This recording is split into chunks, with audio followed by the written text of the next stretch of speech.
Here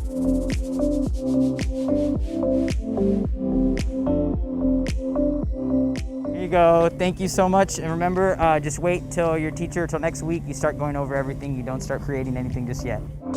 We are hosting a drive-through pickup for our 200 plus Floral Design students to pick up a homecoming kit, or what we're calling a homecoming kit, the prepackaged material that will be used to make a homecoming mum. And here we have our braids, some ribbons, some footballs, some different type of ribbons that we have, and then our floral part on the top, and with just our ribbons. Good morning, guys.